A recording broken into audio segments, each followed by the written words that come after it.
Então, na verdade, o básico é isso, é uma afirmação de que a questão central, as disputas centrais, todas as discussões, todas as disputas teóricas e cotidianas giram em torno de questões da ontologia, né? Então, esse é o tema do artigo, e eu uso, então, o Borges, Jorge Luiz Borges, argentino, poucos textos dele, ensaios mínimos, pequenos, e depois faço uma leitura que é basicamente minha isso, né, com esses esquemas sobre uma espécie de desenvolvimento da filosofia da ciência, desde, digamos, das ideias empiristas mais toscas, né, até passando pelo positivismo lógico, que seria o desenvolvimento máximo da tradição positivista, e seus supostos críticos, basicamente utilizando, quer dizer, eu não estou fazendo um estudo exaustivo sobre filosofia da ciência, não é essa a ideia, não é? Então eu uso esses autores que foram bastante utilizados como críticos da, aspas, tradição positivista, que o Kuhn e o Lacan. Uso isso para mostrar que em todas essas questões, implícita ou explicitamente, a ontologia está pressuposta. Então, esse é o roteiro do artigo. Para primeira, só para talvez, seria esse aqui do Friedman. É eu que tenho que fazer. Eu pensei que aquilo ali é o controle do ar, né? Desculpe. Sim, é o do Friedman, entendeu? Então, esse é um artigo do Friedman muito discutido no interior da ciência econômica. As discussões são, se vocês quiserem acompanhar, é uma espécie de autoflagelo ler tudo isso, mas, então, esse é um pedaço do texto onde ele afirma o que eu estou tentando defender.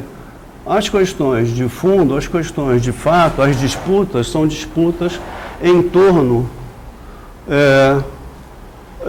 os nossos valores básicos, não é? Eles são motivos de disputa, são valores fundados numa ontologia. Sobre esses valores nós só podemos disputar.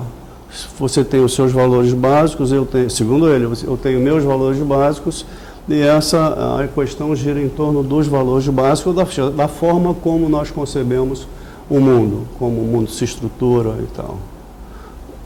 Essa é uma... e para ele, quer dizer, essa é uma posição belicista. Nós na América, nós na nossa sociedade, na sociedade capitalista moderna, temos os nossos valores básicos. Nós não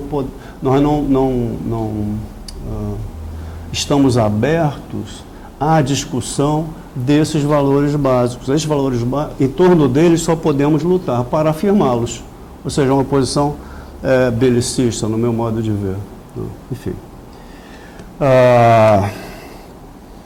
Então, também uma coisa recente, que foi afirmada, saiu nos jornais recentemente, sobre o Papa. O Papa é esse argentino, que dizia que, por conta dos eventos em Paris, não é, que o mundo está em guerra, Deus chora, Jesus chora. Não fez nenhuma menção a Maomé. Então, é um mundo muito conflituoso, certo? E aparentemente sem alternativas. A minha sugestão é que a falta de alternativa é a falta de uma ontologia crítica. Hoje não existe como, aparentemente, figurar o mundo de uma outra forma. Então, o estado do mundo é esse estado do mundo. Só podemos, se não temos uma ontologia crítica, se não podemos figurar o mundo de uma outra forma, o máximo que podemos fazer é nos ajustarmos da melhor maneira possível ao mundo tal como ele se apresenta. Para ainda continuar, isso não está no texto, mas como dizia o nosso ídolo Allan Kardec, não existe acaso. Então, por acaso, ou por não acaso, hoje saiu no UOL, toda segunda-feira tem uma coisa chamada TAB. Eu não sei o que significa o TAB. Pegam temas assim, e o tema de hoje são os futuristas. Isso é uma profissão futurista, que eu não sabia que existia. Não sei se tem concurso público para isso. É bom a gente se informar. Então, os futuristas, nessa coisa, os futuristas são pessoas que analisam as tendências tecnológicas, etc. E, enfim, então a ideia é que no futuro, 30%, 20% da população desempregada, 40%, ou seja, todos todos vocês terão um trabalho, como é que chama? Sem carteira assinada, todos serão freelancers no mundo do futuro. Bom, e aí se você é freelancer no mundo do futuro, como é que você faz para pagar as contas no cotidiano desse futuro? É uma maneira de você encarar, é uma maneira positiva de você olhar esse mundo, ou seja, você imaginar que não tem futuro possível. O único futuro possível é esse mundo extrapolado com suas tendências contemporâneas. De novo, isso é a expressão de uma ontologia e da ausência de uma ontologia crítica. Então, o artigo tenta mostrar essa defesa. A ideia é a seguinte: não é possível falar de lugar nenhum. Sempre falamos de um lugar ontológico. E eu uso alguns textos do Borges na área de, quer dizer, usando a literatura para indicar isso, mostrar isso. Então, uso um conto dele chamado Aleph, uso um pequeno, nem um conto, é alguma coisa de um parágrafo chamado, como é que se chama o mapa? Sobre o rigor na ciência, que é um texto hiper discutido, de método e tal. Uso um texto, esse já usei algumas vezes, chamado, é um pequeno conto, intitulado Funes, o Memorioso, e, no final das contas, uso o idioma analítico de John Wilkins. Todos eles têm, a meu ver, o mesmo tema, e esses textos, também, em minha opinião, mostram que o Borges tinha, nos seus escritos, grandes inquietações no que diz respeito à ontologia. E, sobretudo, tento mostrar no comentário sobre esses textos, tento defender que Borges tem a convicção que o nosso conhecimento é objetivo. Nossos conhecimentos são objetivos. Então, eu não sei se... não daria tempo, eu penso, nem seria o caso, de recapitular todos esses contos. Né? Não os contos, mas aquilo que eu comento de cada um deles. Então, eu optei por...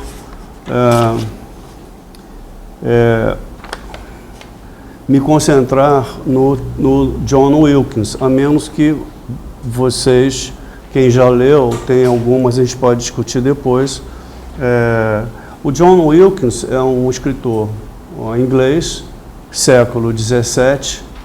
Não enfim, a proposta dele é uma proposta enlouquecida, mas ele não era um Zé Ninguém, uma pessoa perturbada que resolve criar um idioma universal. Ele foi um cofundador, um dos fundadores da Royal Society, então era considerado um cientista. E ele, então, propõe a criação, isso tudo acompanhando o Borges, está certo? Propõe a criação de um idioma que seria um idioma universal, parecido, no meu modo de ver, com o Código de Barras. No Código de Barras, quando aquele scanner passa por ali, ele identifica não só a coisa, o singular, como também o preço, mas não vem o caso o preço aqui. Ou seja, seria um idioma, ele criaria, a ideia seria criar um idioma de tal maneira que criaria um idioma expressivo. Se você falasse de acordo com as regras do idioma, se você pronunciasse certas letras e monossílabos, você identificava todos os singulares e, portanto, você não precisaria curso de inglês, de alemão, de chinês, enfim, todo mundo... seria um Esperanto, na verdade. Então, o Borges, ao comentar essa ideia do Wilkins, diz assim, bom, o problema da ideia, da proposta do idioma porque o idioma era assim, a ideia era assim, 40 o quê? 40... Ai, caramba, vou me perder aqui.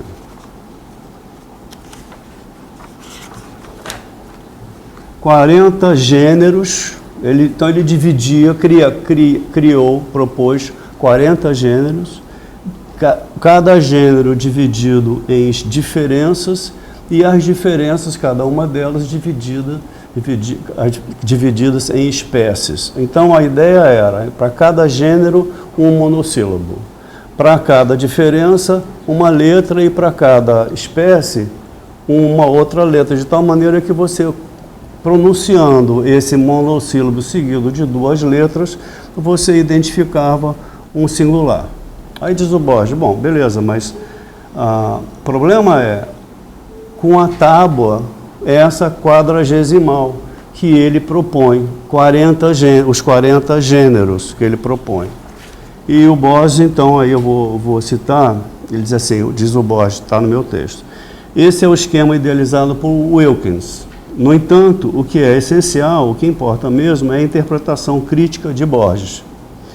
O problema que exige resposta, diz Borges, é o valor da tábua quadragesimal, que é a base do idioma de Wilkins. Para oferecer uma resposta, ele, Borges, expõe a ambiguidade de algumas categorias, que é uma coisa enlouquecida. Enfim, a 8ª categoria, a das pedras, Wilkins divide-as em comuns, pederneira, cascalho e pissarra, que eu nem sei o que é, e módicas, que são mármore, âmbar, coral, preciosas, pérola e opala, transparentes, e assim vai.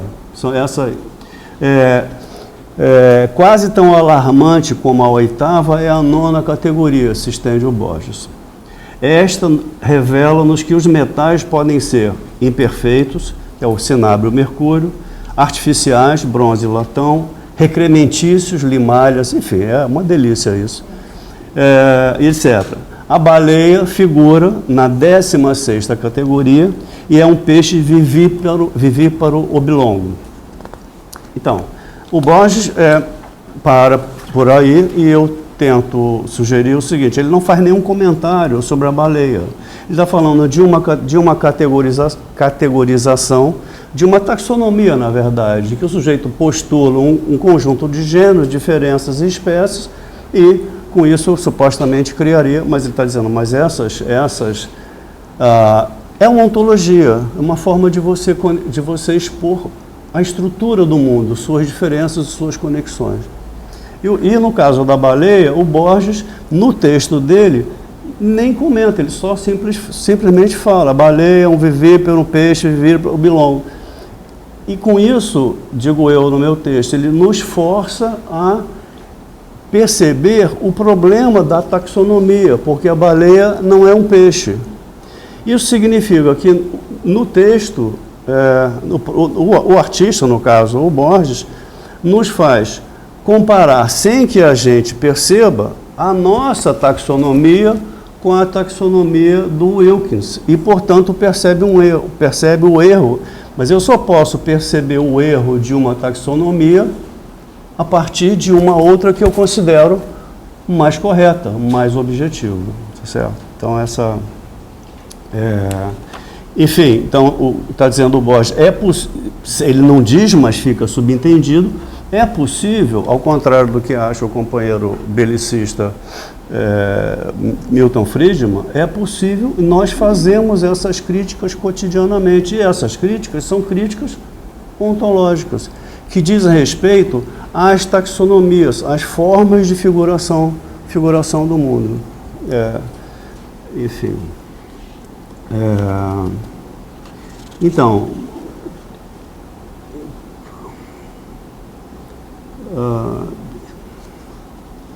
enfim, então ele fala, todas essas considerações que dos vários... Bom, e depois também ele usa uma taxonomia, é uma invenção os argentinos mentem muito, não é verdade?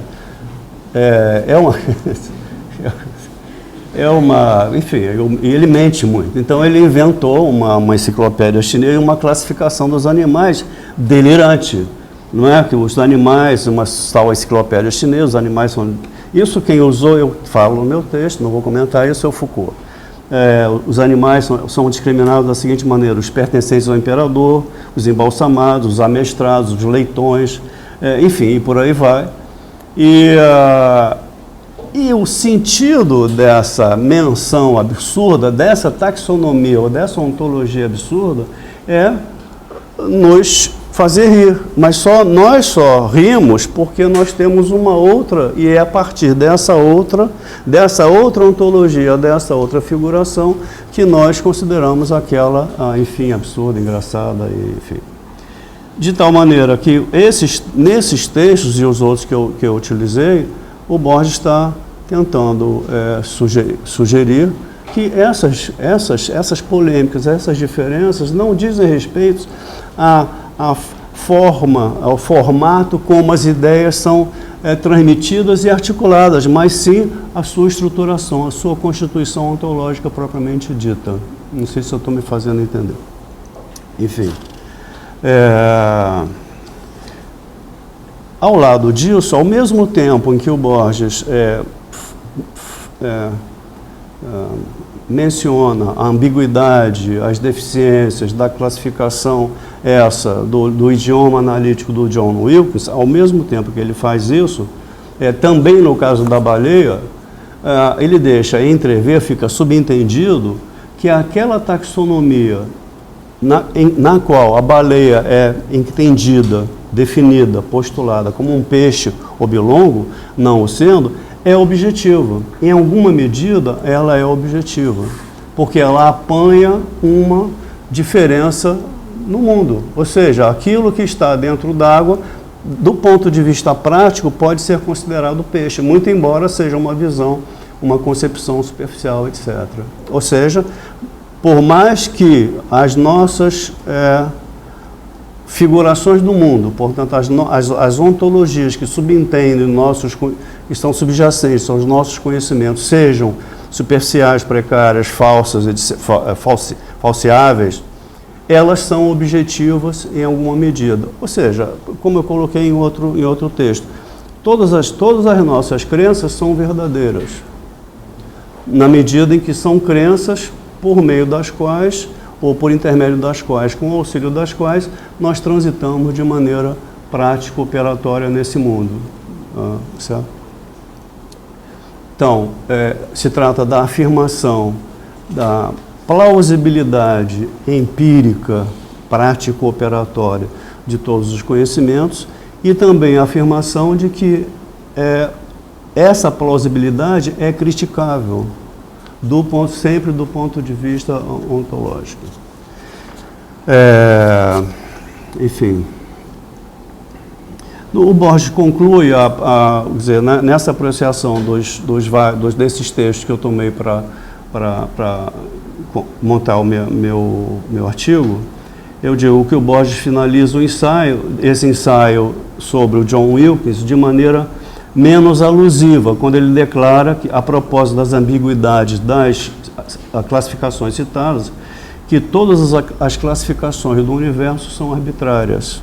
Aí, não obstante, adverte que a impossibilidade de penetrar o esquema divino do universo não pode, contudo, dissuadir-nos de planejar esquemas humanos, mesmo sabendo que eles são provisórios. Ou seja, nós sempre operamos com base em esquemas que nós criamos e não podemos operar de maneira diferente. Toda a nossa isso aí eu uso o Lukács.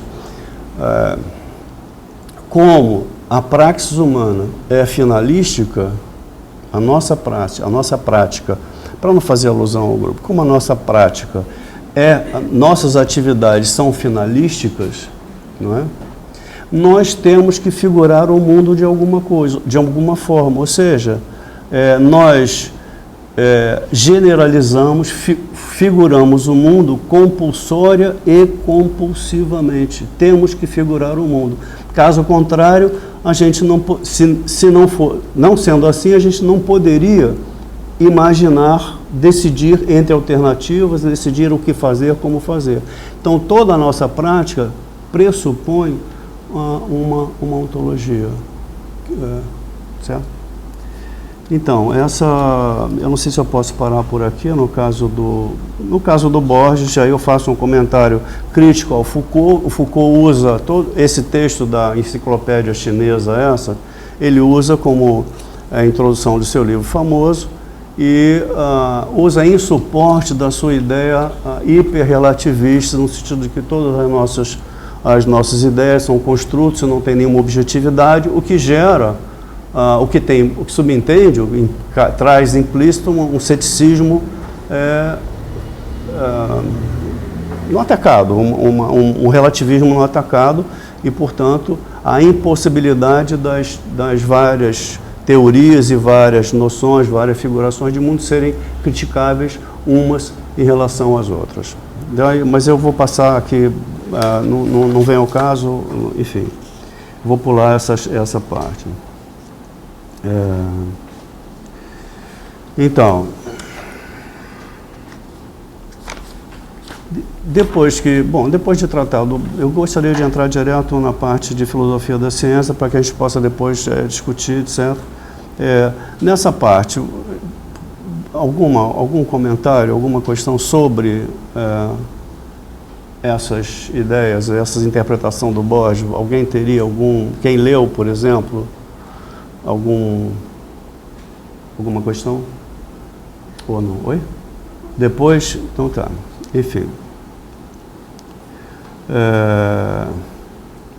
Eu concluí, antes de entrar na outra parte, eu concluí essa apreciação dos textos do Borges com a seguinte consideração: as disputas ontológicas não são negligenciáveis, coisa de teóricos, de pessoas que fazem e ficam só especulando, pois é na caracterização da conformação do mundo onde nós buscamos nossas ideias sobre o possível, o desejável e o factível. Então, as questões ontológicas não podem ser negligenciadas, elas são absolutamente centrais, e daí essa insistência no Lukács, no texto da ontologia, e também do Bhaskara, o pré-virada, no sentido de que as considerações ontológicas são absolutamente necessárias, são imprescindíveis. No caso então, aí depois que eu faço isso, mostro que num autor como Borges, na literatura, a ideia de que nós sempre falamos de algum lugar, e esse lugar é um lugar que é um lugar socialmente construído, histórico, portanto, falível, que as ontologias são falíveis, portanto, são corrigíveis, só são objetivos porque são falíveis. Eu não sei se isso fica claro. Por exemplo, se eu postulo a existência de algum ente supremo, essa postulação não é falível. Então, ela não pode ser objetiva. A objetividade, ela depende da falibilidade, do caráter provisório dos nossos conhecimentos. É esse caráter provisório, a sua refutação, que possibilita um conhecimento cada vez mais adequado do mundo tal como ele é, uma ontologia cada vez mais que apreende o mundo. Existe um autor que tem um trabalho sobre ele, que é um poema, neopragmático, chamado Richard Rorty, que faleceu também, e ele dizia que a pretensão do conhecimento objetivo é a pretensão daqueles que imaginam cortar, é uma coisa meio de açougueiro, e cortar a natureza nas suas juntas, ou seja, naquelas diferenças que são essenciais. Eu penso que a crítica ontológica, a crítica que nós exercemos cotidianamente também na ciência, faz isso, corrige certos cortes que não foram nas juntas e transfere esse corte para as juntas, ou seja, passamos a conhecer determinações mais essenciais do mundo tal como ele é, que seria, enfim.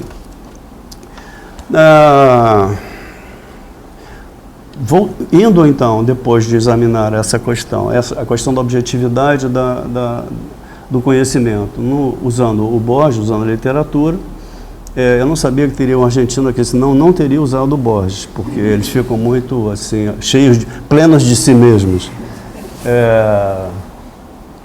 Enfim, então eu passo a trabalhar examinar essa questão na filosofia da ciência. Aí os esquemas aqueles... Não, esse... Deu aí? Isso não é do ar, não? Que bárbaro, então. Aí tem o próximo, é outro arquivo. Tá aqui. É um arquivo do PowerPoint. Esse ali. Esse aí. Então, que são os esquemas que estão reproduzidos no artigo, certo? Então, aí eu passo em revista, vou tentar fazer isso rápido, eu passo em revista as ideias de como o conhecimento, como o discurso científico, o conhecimento de modo geral, mas o conhecimento científico se constrói nessas concepções de filosofia da ciência. Primeiro, no caso, o empirismo, que está aqui, o empirismo mais rudimentar, que está aqui ilustrado. A ideia seria, aqui você tem o fluxo, aqui entre essas paralelas, você teria o fluxo de eventos, tudo que está, para falar assim, o carioquês, rolando, não é? E, supostamente, um sujeito atravessa esses eventos e... Aqui tem um erro, desculpe. Que droga. Sim, ao atravessar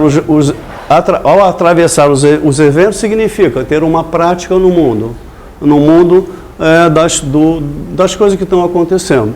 Claro está que esse sujeito, ao ter a sua prática no mundo, não abarca todo o mundo, tudo o que está acontecendo, só aquilo que lhe interessa para a sua prática.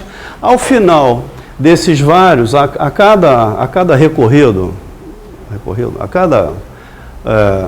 enfim, cada percurso desse, o sujeito vai montando, a partir dessas experiências empíricas, aqui está faltando o que tem no texto, um esquema ontológico, ou um sistema de crenças, ou coordenadas ideológicas. Coordenadas ideológicas é um nome dado pelo Zizek.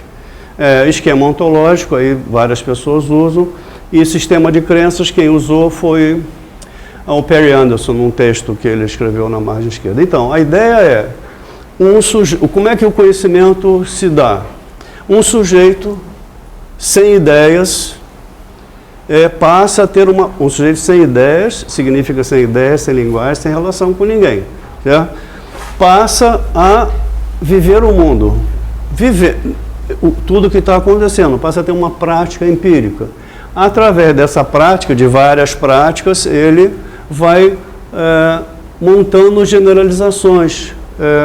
Imagina certas identidades, certas diferenças, e a ideia seria, o conhecimento científico seria uma generalização, não é, que os sujeitos conseguem fazer das suas observações empíricas, sem meio aos eventos. Então, essa seria a ideia. Aqui faltou, então, só o SC1, Sistema de Crenças 1, esquemas ontológicos, EO1, e o último, Coordenadas Ideológicas 1. Certo? Só faltou colocar isso. Então, essa seria a ideia de como o conhecimento científico também se constrói. A ideia é o seguinte: a tradição positivista, o ponto programático é evitar especulações metafísicas. O que são especulações metafísicas? Notícias de lugar nenhum. Se eu garanto que o sujeito parte de zero de ideias e a partir do zero de ideias vai tendo experiências no mundo e vai generalizando a partir dessas experiências, toda a generalização, ou seja, todos os universais e particulares e todas as teorias utilizando, conectando universais e particulares, ela pode ser sempre remontada às observações originárias, ou seja, ao mundo bruto, tal como apanhado em bruto. Tudo bem? Essa seria a ideia absurda, uma ideia absurda, uma coisa ridícula, mas enfim, fica dito, mas não é dito, fica subentendido, porque é muito absurdo. Primeiro você tem que supor um sujeito sem ideias que vai formando as ideias na sua prática, enfim. Então esse seria o empirismo. Então assim, se o conhecimento é generalização do capturado pelo nosso aparato sensorial, o resultado da prática no mundo, com isso o processo cumulativo implicaria um conhecimento cada vez mais abrangente do mundo. E o conhecimento seria sempre cumulativo. Nesse caso, a ideia seria que o conhecimento seria cumulativo. Nunca você poderia ter reformulação das ideias que você teve de início, porque todas as generalizações, todas as teorias, todas as ideias seriam expressão direta do mundo, certo? Não é possível ter crítica aqui, porque todas as teorias seriam remontadas às observações, por assim dizer, originárias. Bom, enfim, essa seria a ideia, tem vários comentários aqui, e depois eu passo, que seria o próximo, a analisar. Não pode ser daí não, tá abrindo. Não, esse não. Esse é outro, porque agora é o positivismo lógico seria digamos, o desenvolvimento crítico no interior da tradição positivista, o seu ápice, né? Então aqui agora a ideia é que é o mesmo tipo de processo, só que os sujeitos agora, ou um sujeito ou os sujeitos partem para a experiência, para a prática, já com ideias. É o mesmo, só que pode ser. Não. Então, o positivismo lógico diz, todo o discurso científico é, a rigor, um cálculo axiomático dedutivo. Qual é o teu nome, amiga? Qual é o teu nome? Não, ela. Juliana. Então, dizem eles, para a tradição positivista, Juliana, todo o discurso científico tem a estrutura de um cálculo axiomático dedutivo. Alguns axiomas, uma lei geral, e eu faço por dedução, eu vou construindo teorias. É como se fosse uma novela, né? Como um romance. Eu defino personagens, postulo personagens, suas características, suas idiosincrasias, e os coloco em relação e monto uma história. Certo? Aqui, essa ideia é muito parecida. Eu tenho premissas, o mundo é assim e tal, etc., e com essas premissas e a ideia e uma lei geral, eu construo uma teoria. E como é que a teoria é validada? Bom, a teoria é validada se aquilo que eu postulei é corroborado pela evidência empírica, pela evidência observacional.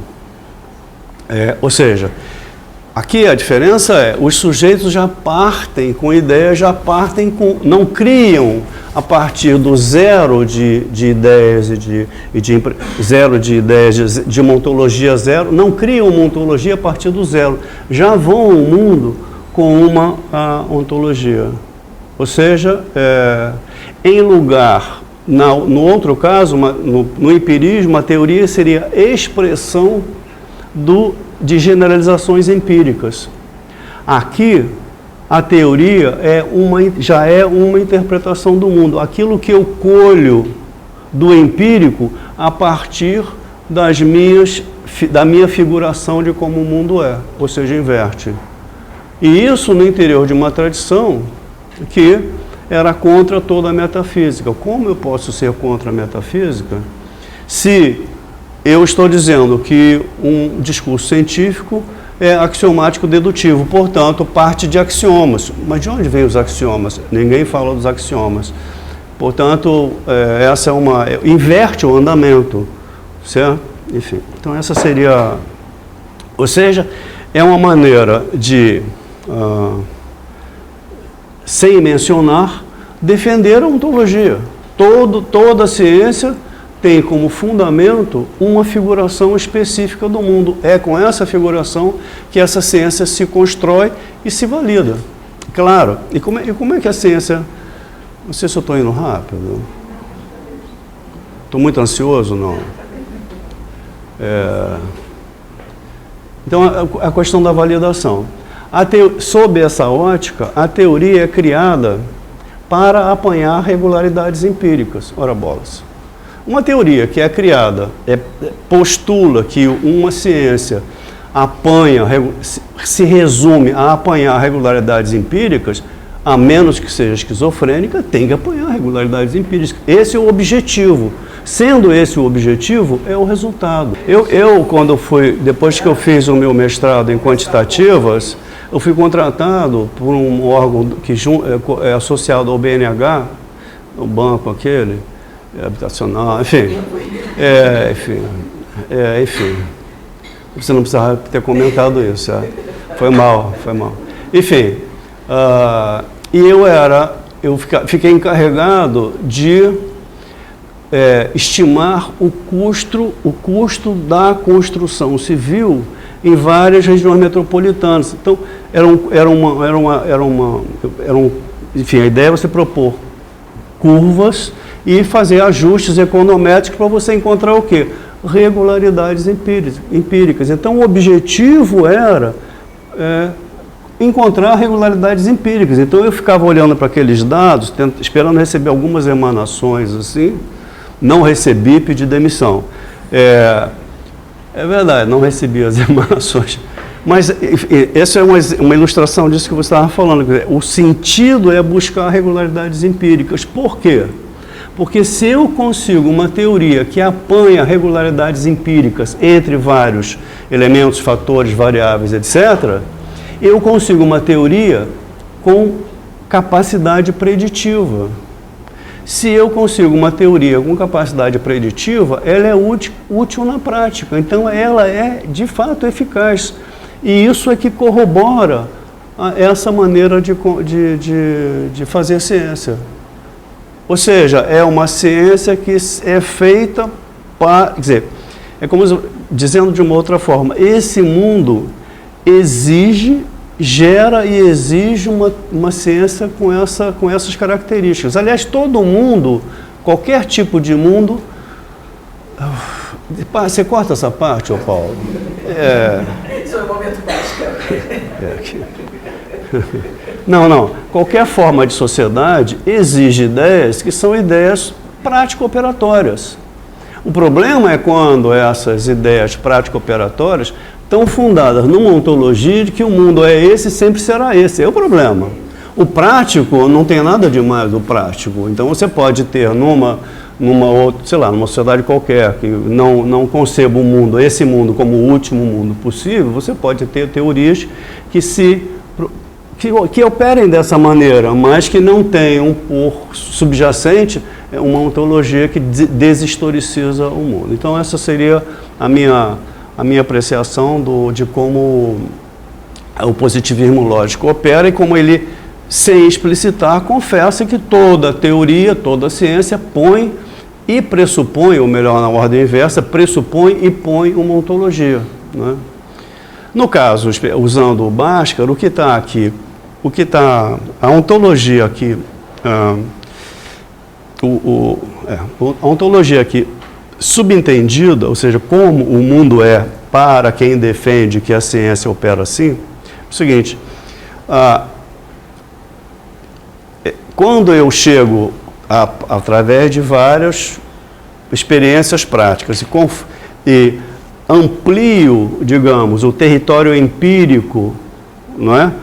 de uma determinada ciência, ou seja, a partir de um sistema de crenças ou de uma coordenadas ideológicas, de um esquema ontológico, eu interpreto o mundo e colho um conjunto de regularidades empíricas e apanho um determinado empírico sob minha interpretação. E posso fazer isso recorrentemente, novas teorias desdobradas dos mesmos axiomas, e vou ampliando o campo de cobertura dessa teoria. Paulo, estou indo bem? Está dando para entender? Enfim. Qual é a ontologia aí subjacente? É que o mundo é um mundo de coisas atômicas, desconexas. Não importa como o mundo é. Como o mundo é, não pode ser cogitado aqui. Eu tenho uma ideia de como o mundo é, mas ela não tem que ser verdadeira, ela tem que ser prática. E como é o mundo subentendido aqui? Bom, é um mundo de coisas atômicas. Por quê? Quem põe o nexo entre as coisas e forma uma teoria seria um nexo das coisas, é o sujeito que observa. É o observador que Não? Foi mal? É o observador que postula o nexo. Então, se eu digo que A e B se associam de determinada maneira, eu não estou dizendo que eles se associam assim, entre eles, independentemente de qualquer observação. Eu que observo essa associação. Então, eu não posso dizer que a associação é entre eles. Eu não posso dizer que A causa B ou B causa A. Eu posso dizer que eles são correlacionados. Isso significa que a ontologia subentendida aqui é uma ontologia que imagina que o mundo é um mundo desconectado. Todas as coisas são coisas atômicas. Quem conecta sou eu, o observador. Ficou ruim isso? Enfim, então o que foi? Você está debochando de mim? Enfim, aqui de novo a ideia no positivismo lógico é que as teorias são cumulativas. A cada rodada de postulação de regularidades e a corroboração dessas postulações pela evidência observacional, a teoria vai crescendo e vai abarcando cada vez mais fenômenos empíricos, etc. Não tem ruptura, não tem crítica aqui. Enfim, é uma maneira inconfessada, ou seja, na verdade, o termo é que aqui o mundo é colapsado na consciência dos sujeitos, não é? O mundo é reduzido, é achatado àquilo que eu observo, e sou eu que ponho os nexos. É preciso sempre frisar, essa teoria é empiricamente plausível porque se constrói para ser, não é? Então, você dizer que ela não funciona, não funciona. Ficou pleonástico, mas você dizer que essa teoria é assim, assado, ou que é criticar, você tem que afirmar que ela funciona, como o Marx faz. A teoria funciona, mas ela é criticável, tá certo? Enfim, você não critica pela sua não funcionalidade, porque ela, por princípio, por definição, é funcional. É bárbaro isso, né? Eu acho. Não é meu, eu posso falar, então.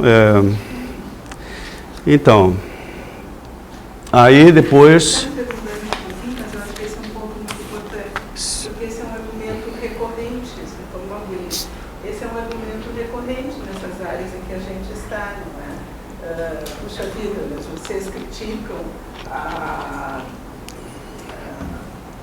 BSC lá, o método lá, mesmo de construir a estratégia da empresa, etc. Vocês criticam, mas ele dá resultados. É claro. Então, esse é exatamente o espaço onde... Se não for uma crítica ontológica, não funciona. Não funciona. Não funciona. Se você observar que há certos momentos do processo dedutivo que estão errados, também não funciona, não é essa a questão. Porque eu posso corrigir as eventuais falhas no processo dedutivo e faço uma teoria melhor que funciona melhor. Então, aliás, todas as teorias sob essa ótica se aperfeiçoam por sua autocrítica no interior da sua própria ontologia, claro. O que foi? Tiago? Enfim. Eu estou passando rápido, eu fiz várias observações, as quais eu não estou lendo, naturalmente. Dá para a gente pensar na maneira como as teorias organizacionais constroem artificialmente a relação entre a organização e o meio ambiente também. Pela teoria de redes, Você falou comigo? Não, eu estou fazendo um comentário geral. É que eu não... Você não entende nada do assunto, né? Zero. Não, se está ajudando, tudo bem. Enfim, não, mas eu acho importante acentuar a eficácia prática, né? Senão, para isso, que não tem nada a ver com o texto, mas uma passagem, não é uma passagem, é um capítulo imperdível do Marx. Eu nunca sei se é o capítulo 48 ou é o 58 do livro 3, que se intitula A Fórmula Trinitária, onde ele se estende sobre isso, explica isso. Ele pega o que ele chama de economia vulgar e mostra como aquilo funciona. Não é? Muito embora ele seja crítico, claro. Né? Bom, aí depois eu trato desses dois autores. Tem um erro no texto, no nome do Lakatos, enfim. Mas então eu trato agora desses dois autores que são considerados pós-positivistas, e eu tento mostrar que nem tanto, não chegam a ser críticos, claro, tem diferenças, mas não chegam a ser críticos da tradição positivista. Não, a ênfase é essa, né? A ênfase é que você tem num percurso nessa história da filosofia da ciência, nesses debates, etc., no final das contas você tem a admissão explícita que a ontologia é fundamento de qualquer ciência em qualquer momento, e das várias correntes, etc., que as diferenças são diferenças ontológicas, mas a ontologia não pode ser cogitada, discutida, etc. Certo? A hegemonia, a rigor, a hegemonia de uma determinada corrente numa determinada ciência qualquer, ela está radicada nas necessidades sociais, mas isso não é tematizado por esses autores, porque a ciência é analisada na sua autonomia, como se fosse uma autonomia absoluta, não uma autonomia relativa. Então, os autores não são capazes de oferecer resposta para isso. Então, essa seria a minha crítica, não é? E a ideia de que essas correntes, muito embora se declarem pós-positivistas, defendem uma concepção de explicação científica e de sentido da ciência, objetivo da ciência, praticamente então, idêntico à tradição positivista. Ou seja, a ciência funciona para ser instrumento da prática. E aí, no caso da prática imediata, porque, claro, todo conhecimento é um instrumento da prática, mas não necessariamente da prática imediata. Enfim, no final eu vou parar de ler, porque eu não estou conseguindo ler isso, então não adianta ficar fingindo, né? Então, na parte final, eu tomo, aproveito algumas coisas do capítulo do trabalho do Lukács para defender a ideia de que, ao contrário do que esses autores, essas concepções sugerem, a crítica ontológica é essencial, a verdade é essencial. E a verdadeira ciência ficou ruim, porque a verdadeira ciência, a genuína ciência, busca a verdade. E aí é uma coisa muito interessante do Lukács, porque ele tem um capítulo da ontologia que é o trabalho, o complexo do trabalho, onde ela analisa. E ali é muito interessante, é meio revoltante, porque de uma coisa tão simples ele tira coisas geniais antes de você, e isso é detestável, eu acho, né? Então, ele faz parte do primeiro trabalho, o trabalho é uma atividade teleológica, busca um fim, etc. Bom, buscar um fim significa tirar das coisas algo que as coisas não são por elas mesmas. Então, como é que eu faço isso?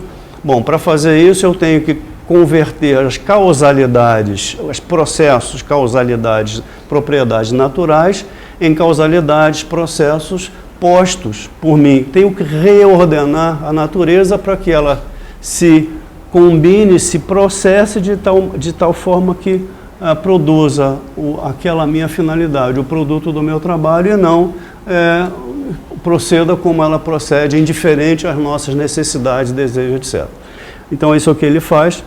E diz, bom, se é assim, se o sujeito que trabalha tem que reordenar, tem que usar as coisas da natureza de uma maneira específica, ele tem que conhecê-las em algum grau. O conhecimento, se existe ser social, se existe isso que é um ser humano, se o ser humano tem uma atividade finalística, teleológica, se isso existe, o conhecimento é o pressuposto. Ou seja, zero de postulado. Se isso existe, então é claro que o conhecimento é uma necessidade dessa prática. Se a prática existe, existe conhecimento. Então, no trabalho mais rudimentar, o trabalho mais rudimentar pressupõe algum grau de conhecimento. Quer dizer, bom, e o conhecimento, esse conhecimento é antropomorfizante. Eu olho a natureza não pensando naquilo que eu quero produzir. Então eu antropomorfizo, vejo a natureza de uma forma que ela não é, para poder transformá-la. Aí diz ele, bom, eu não posso fazer isso aqui agora, mas já esgotei uma bateria, inclusive. Aí diz ele, claro que se eu generalizo esse conhecimento que eu adquiri aqui, resultado daquela finalidade, uso para aquela outra, que nada tem a ver, eu estou generalizando. Então, a prática laborativa envolve generalizações, permite, faculta generalizações e, muito rapidamente, eu vou falar, bom, então, ele usa, no trabalho, ele divide o trabalho em dois momentos, só analiticamente, processo, o pôr da finalidade, a investigação dos meios, dizer, bom, então, a investigação dos meios é o conhecimento e o pôr da finalidade também exige conhecimento, blá, blá. Aí diz ele, essa generalização acaba por gerar, a investigação dos meios, rudimentar de início, ela acaba por se autonomizar em relação às várias finalidades. De tal modo que você tem ali o germe da ciência, e a ciência é essa autonomização da investigação dos meios. Então, se você tem agora uma sociedade onde você tem ciência e tecnologia, prática, etc., você continua tendo um modo, que ele chama de possessão espiritual do mundo, resultante das finalidades que a própria sociedade põe, exige, necessita. E você tem, ao mesmo tempo, ao lado dessa antropomorfização, você tem um momento de desantropomorfização.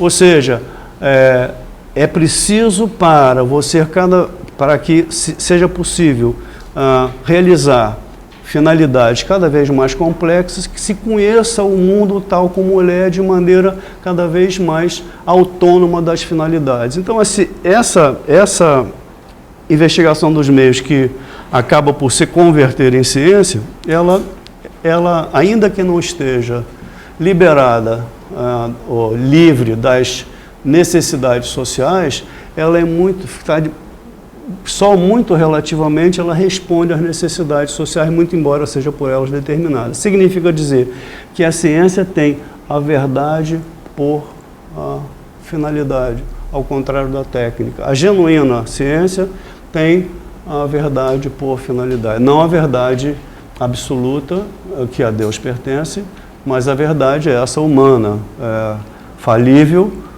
enfim. Então, daí a importância da ontologia, porque conhecer o mundo tal como ele é absolutamente central.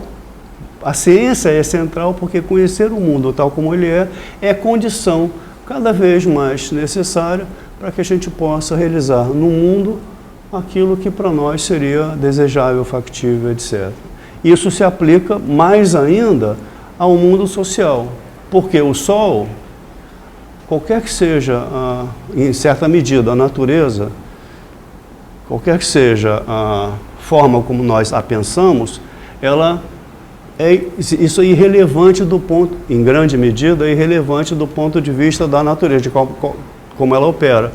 Mas a sociedade não, porque as nossas ontologias, as formas como figuramos a sociedade fazem parte da sociedade. Então, figurações